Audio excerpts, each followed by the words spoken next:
თბილისში ადამიანის უფლებათა დაცვის დღეს აღნიშნავენ ევროპის სახლში ამ წუთებში დიპლომატიური კორპუსის წარმომადგენლები იკრიბებიან სპეციალურ მიღებას ესწრება სახალხო დამცველიც. შეხვედრის შესახებ გიორგი გაბუნია ისაუბრებს პირდაპირ ეთერში. გიორგი, გისმენთ.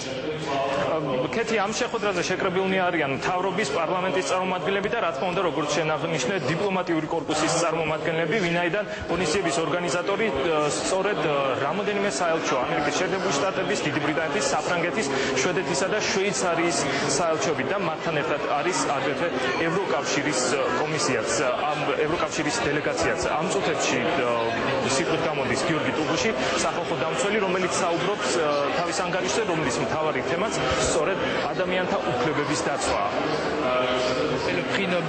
ეს დღე ძალიან მნიშვნელოვანია, რადგან ლუი ქსიაბოს, ჩინელ მოღვაწეს ადამიანის უფლებათა დაცვის დარგში გადაეცემა ნობელის პრემია. ევროპის სახლში, სადაც ადამიანის უფლებათა დაცვა მნიშვნელოვანია, ჩვენ დღეს სწორედ ამ სასიხარულო ფაქტს აღვნიშნავთ.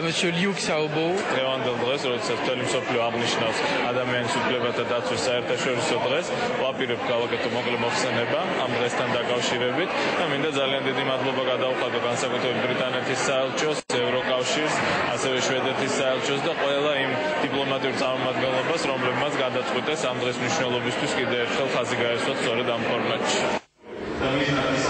რამდენიმე წუთში სიტყვით გამოვა უკვე ჯუდით გოფიც, ერთ-ერთი ორგანიზატორი, დიდი ბრიტანეთის ელჩი საქართველოში და ეს შეხვედრა აქ დაახლოებით 1 საათს გაგრძელდება. გიორგი გაბუნია საუბრობდა პირდაპირ ეთერში.